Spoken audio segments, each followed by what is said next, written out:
Happy holidays, Chelsea fans and Arsenal fans. If you happen to be watching, welcome. And a big game coming up. Chelsea versus Arsenal, the derby, Boxing Day. If you look at the table, it doesn't look like such a big game, but the table can be a little misleading. When you got a derby, you throw the records out. Arsenal's been struggling, one win in the last 10. Chelsea had been struggling, got a nice win over West Ham to vault from 5th. They could have been as low as 11th, but depending on the results that week. So that was a big win to end up in 5th going into the Christmas break. Now, a couple things I want to go over as we delve into the game. One, I want to go through a best 11, Chelsea versus Arsenal. Best 11. I want to talk about who I think Chelsea and Arsenal might pick, might start, who they should start. I want to have a little commentary on Willian. He's a big name. For one reason or another, he's a big name. Gets a lot of press, big money. And finally, a match prediction. But let's start in the back and work our way to the front. Doing a best 11, and if there's anybody who should or might not start, we'll change it up a little bit. I think this is one of the positions that's fairly close. Édouard Mendy from Chelsea has come in and has changed the dynamic of the back four. He's right at the top of the leaderboard in clean sheets. Leno has been solid. I'm not sure that Arsenal sold the right goalie. Martinez has been really good, and he was very vital in the FA Cup run last year. If I'm picking one or the other, right now I'd go Mendy. I think he commands his box just a little bit better. The numbers are there. He's been imposing in goal. Has a mistake in him, who doesn't? So, but if you look at the numbers since he has taken over in the back, he's been one of the top shot stoppers and one of the top goalies in the entire Premier League. So I'd still go Mendy, but to me, that one is an either or. I could live if someone were to say I'd probably take Leno. I'd be like, okay, yeah, I can live with that. That one's close. We go over to right back, where this one's a little bit spot of contention right now. If you look at Arsenal fans and Héctor Bellerín, they're not happy with him right now, but they don't have a whole lot of options there. Cedric is on a long 4-year contract, played in the Cup the other day, but Bellerín is probably going to be the starter. I think Bellerín is a good player. I think he's very good going forward. I think he gets exposed a little bit playing on the right side with Willian. Reece James, I think, was a shoo-in for this spot until he got injured. Dave, César Azpilicueta, one of the best big game players that Chelsea has. I'm still putting him at right back. I'm taking him over Héctor Bellerín. The man, he cleans up messes. He's not as good going forward as Reece James. That's okay. He's not bad either. He can put in a cross and get up and down that wing despite his advancing age. He's like whopping 31 years old or so. But I'm still going Dave in that spot. Let's move over to the center backs. Thiago Silva is a shoe-in for me. He's a number one pick. He's got to be one of the center backs. He, again, talking about transforming a defense, his leadership, his calmness on the ball, his progressive passing is really underrated. He's excellent in the air. He gets things started from the back. He's transformed that entire defense of Chelsea. Now, who do you put with him? I think this is where it gets a little bit closer. Before last week, I was willing to give the nod to Gabriel, but I don't think I've seen Kurt Zouma have as bad a game as Gabriel did before he got sent off last week. And I didn't want to seem completely biased, but Zouma has been fantastic paired next to Thiago Silva, one of the best center backs in the entire Premier League. He is dominating in the air. He is much calmer, making fewer mistakes. He always had a mistake in him. Now he's making fewer mistakes in the back. He's a physical presence, pace to burn. And on top of that, he's chipping in goals. He's getting on the end of corner kicks and set pieces and putting goals in. I think he's Chelsea's second leading scorer in the Premier League right now. So how do you take him out? So I'm still going to go with Zouma and Silva in the back. Left side, my best friend's an Arsenal fan, and when I talked about doing this with him, he goes, well, I'd go Tierney after that. I'm not sure who. And I was like, I don't know that I would go Tierney because Ben Chilwell has been so good that people aren't talking about his price tag anymore. He's been fantastic at Chelsea. He's been everything that we could have hoped for and more. So I would have picked Chilwell, but he's unavailable. He's going to be out for a couple of weeks. I think Tierney has probably been Arsenal's player of the season this year. I'd take Tierney over Emerson. Emerson scares me to death on set pieces. I was proud of the way Emerson came in on short notice and did a job against West Ham. But I'm still, in a best 11, I'd go Tierney. Let's move up to the midfield. The first choice there is Kante. Arsenal doesn't have anybody like him with Partey out. Kante, I think it would be, if I was just drafting a single 11, Kante would probably be my first pick. Whereas I would probably choose goalkeeper and left back last because I'd be okay with either Leno, Tierney, Mendy, or if Chilwell's available, Chilwell or Emerson. But first pick, I would go with Kante. I don't think there is another player like him that can do a job like him on either team. And the way he's been playing now, you can tell that he wasn't fit last season. Just not fit. He's all over from back to front, side to side, box to box, corner to corner, cleaning up the mess. He has been the Kante that we expected when the first 2 seasons he signed. Who's going to flank him on either side? I'm sorry, Arsenal fans. I'm not telling you anything you don't know. There isn't anybody in the midfield that I would take in a year or two, maybe Maitland-Niles. I like the energy of Willock, but Xhaka wouldn't be in my team at all. Ceballos, his flopping the last couple of games and his simulation would make Luis Suarez blush. So then who do you take on either side of Kante? For one, I go Mason Mount. His energy and pressing and the way he sets the tone in the Chelsea midfield has been unquantifiable. He's not getting assists and everything from open play. He's getting them from set pieces though. But if your front three is firing, that's okay. Him and Kante are doing the dirty work. So I go Mason Mount on one side, and on the other side, I'm probably going to go Kovacic, last year's player of the season for Chelsea. I would take him over Havertz right now. I would take him over Jorginho right now. Moving forward, as Havertz gets settled, when I see Kovacic get into some of those forward positions, I can't help but think, man, I can't wait until Havertz is in fully form and firing, and he's in those forward positions. But right now, Havertz isn't quite there yet. Right wing is a little bit of a problem. You got Willian. If you follow me on Twitter, watched anything I've ever done, I'd have a traffic cone in front of Willian. So let's wipe him out.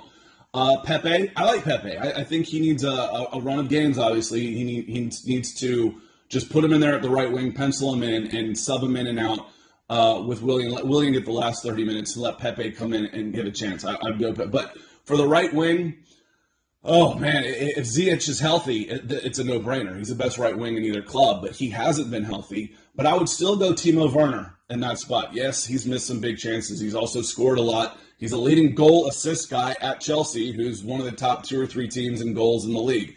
And his pace getting behind, the pressure he puts on people, the corner kicks he wins that Chelsea is banging in almost 1 a game these days. It's been very valuable to the team, and he's chipped in with goals and assists. So I'd still go Timo Werner in the right wing, but Hakim Ziyech is by far the best right wing on either side right now, if he's healthy, if he's fit, but he's not. Martinelli's a good shout on either wing, the way he can play. Great young talent for Arsenal, but if Ziyech isn't ready for this game, if I'm not putting him in this best 11, if Partey isn't available for this best 11, then I don't think it's quite fair to use Martinelli just yet. At striker, this one gets a little close again too, because Tammy Abraham and Giroud have an argument either way. And then Aubameyang, if he's playing his best, he's probably my first pick. If I've got an in-form, fit, best player right there, it's either Timo Werner, who hasn't gotten to play striker, or Aubameyang. But Aubameyang hasn't been playing. He hasn't. He's not scoring goals. He got one last week, but he hasn't been scoring goals. He's not putting the type of pressure on a defense that you'd expect, where Giroud and Tammy Abraham have both been scoring for Chelsea. Personally, as a starter, I like Abraham right now a little better. The last 2 goals that Chelsea scored against West Ham, he was directly involved in the build-up play, which is an improving part of his game. A chest trap down the mouth that launches it, that link-up with Pulisic, those were fantastic. Those are things that Giroud's not going to do. Now, there's things that Giroud can do that Tammy can't, but I want Giroud super sub. I know he doesn't want to hear that, but I want Giroud coming in late. If you got to hoof in crosses to try and get a late goal, if you need somebody to bang around with a more physical center back, I want Giroud. But right now, I would go Giroud or Tammy Abraham in that spot. Left wing, this one's easy. Saka, I love Saka. I think he's going to be a great player. I think he's a very good player for Arsenal right now, but Pulisic's better than he is. And Pulisic is back fit. He's played 80-plus minutes the last 2 games.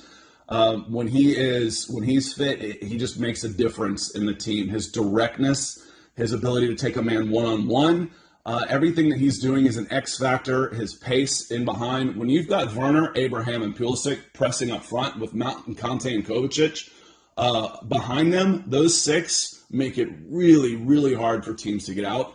With that front 3, I like the pace of those guys to get in behind because Arsenal will push forward. They're not going to just sit back as much.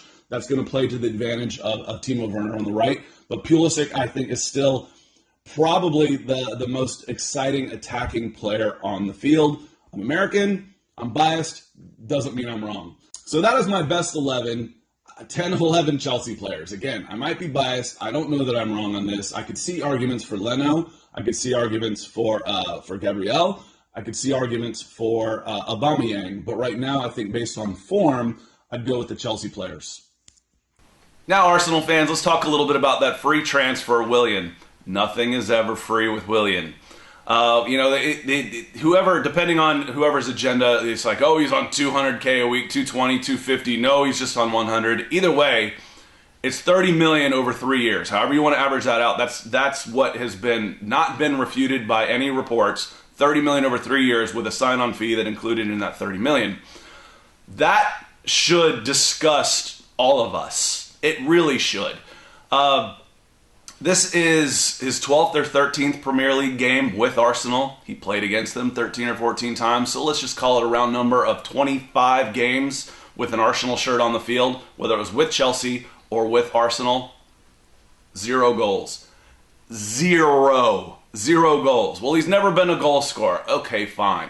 He's a workhorse. No, he's not. He's lazy. You never see him get on the end of a rebound or a back post tap in because he's too lazy to get forward, get on the box. Well, he tracks back. No, he doesn't. He doesn't get forward. And someone decided it was a good idea to give this man 3 years, 30 million pounds. As a football fan, as an economics fan, as someone who just doesn't like waste, that angers me. I'd feel worse for Arsenal fans if they weren't rubbing it in our noses that they were getting Willian on a free and your best player, especially after the first game against Fulham. But that's his level. He was fantastic for Chelsea in Europa League. He's going to beat up teams he's going to do well against the bottom half of the teams. Oh, he saved you from relegation. Have some respect. No, he didn't. He scored 5 goals that year. Only 1 against a team in the top 10. That was when Southampton was up. Newcastle got relegated that year. I think it was Burnley and Bournemouth or something. But 5 goals. How many points did that win? 1 point. He had his best season last season. He had a good season last year. He was a good player. He was okay. He wasn't a number 10. He wasn't a savior. He wasn't the team that carried us to top 4. He had 3 goals from open play. 3. 2 direct kicks and the rest were penalties. That's how he got to his 9. Still couldn't get to 10. Never scored 10 Premier League goals as a flair player. And this is a guy you're bringing for creativity. He had 3 goals the year before. Period. So 3 goals, 3 open play goals. The man has 6 open play goals in 2.5 seasons. And someone thought it was a good idea to give this guy 3 years, 30 million pounds. That should cost somebody their job. It absolutely should. I remember Alex Goldberg was the first person to say, I think Willian has a clause in his contract that says he has to play a certain amount of games. How many times have I seen that at Arsenal right now? How does this guy keep getting into the starting lineup, period? How? He's done it at Chelsea. It's like, oh, we must have Arteta noobs. No. This goes way beyond Arteta because this has been going on at Chelsea. This is prime minister level of juju that we've got here. He's got high-level ranking officials in the government making sure that he's in the team sheet. Obviously, I'm kidding, but when Arsenal's like, oh, he's going to be a good squad player. No, he's not. He's not coming in on 30 million pounds, leaving the number 10 at Chelsea where he was treated like a Galactico, where he didn't have to do anything, making 5-6 million pounds a year in the team sheet every year, a 2-year contract on loan, to go be a squad player on 30 million pounds at Arsenal. Not going to happen. That wasn't ever the case. And on top of that, he's a crappy squad player. Because if he's not playing regularly, he's a distraction. He's always in the news for some reason. So, on the whole, this was a bad idea by Arsenal. It was a bad idea. I was so happy when he was gone. And frankly, the whole thing makes me so angry that I'll be glad when he's moved on from the Premier League. Because when he's at Arsenal, it means he's on my timeline all the time. And frankly, I've enjoyed seeing him exposed for the player that he is. Oh, he was never this shit at Chelsea. Yes, he was. He's got 3 assists already. If you multiply that across the season, he might get 9. That would be a career high in the Premier League. This isn't a washed up Willian. This is peak Willian. This is who he is. If you like him for it, good. But don't make excuses to say he was something that he never was, because that's the type of myth that has been elevating this guy to a 3-year contract, £30 million, getting him in the team sheet at Chelsea, get him in the team sheet at Arsenal, while not having to do anything except show up late to a tackle, jog back and forth up and down, and make it look like he's giving the illusion. One of the phrases I use for Willian all the time was full of sound of fury, signifying nothing. Even when he looks like he's working hard, he's not. He's that guy at your office who schedules a bunch of meetings to say that he's really super busy, but doesn't do anything. Arsenal, my condolences. I hope to God this very talented player doesn't have a huge game against Chelsea. Probably will now. If it keeps him in the team sheet for Arsenal for the next 15 games, it might be worth it as a Chelsea fan. Prediction. This one seems easy on paper, but it's not. It really isn't. Chelsea lost 2 of the last 3 games in the Premier League going in. Arsenal has 1 win in the last 10, lost 7 in the last 10, but they're in every game. From Chelsea's point of view, they can play like Spurs. They can absolutely play like Spurs and sit back and counter with the pace of Abraham, Werner, or Havertz if he's on the right, and Pulisic on the left. They can absolutely sit back and do that. I don't think they will. The problem is Arsenal's not giving up a ton of goals, so you're then just one mistake away from dropping 1-0 to Arsenal, right? Manchester United, does anybody think that Manchester United is a worse team than Arsenal right now? No, but on any day, anything can happen. See the FA Cup. That can happen on Saturday. Now, is that going to happen? It's football. We don't know. I think Chelsea has enough quality. I think they have enough drive. I think that West Ham game gave them enough confidence. I would like to see Tammy Abraham start and have Pulisic and Werner flanking off of him against an Arsenal team that will want to play high, who sometimes will want to move forward, opening them up those counterattacks, because right now that's when Chelsea's at their best, is when they're in full flow on the counters. Mendy makes me feel a lot better. I'm a little worried about Emerson on the left. Not so worried about Dave on the right with two fullbacks that have been playing in reserve, because Dave could be a starter for just about anyone, including Chelsea. So I'm not so worried about Azpilicueta on the right. Silva and Mendy in the back. Zouma cleaning up things before they start up front with his dominance in the air. Kante in the middle. I like Chelsea in this one 2-0, but I won't be surprised, and I see that the pessimistic Chelsea fans among us on my timeline feel the same, if something were to happen, something crazy, because the way Arsenal's been playing, Arsenal is one mistake away from the game going either direction. The problem is for Arsenal is they've been the ones making those mistakes. They clean up those mistakes, get a mistake out of Chelsea, a penalty, a slip. Yeah, I don't like saying that either. Then Arsenal could absolutely smash and grab this one. But right now, I like Chelsea to win this one Boxing Day. Happy holidays to wherever you are. I appreciate you watching. Make sure you hit that subscribe button.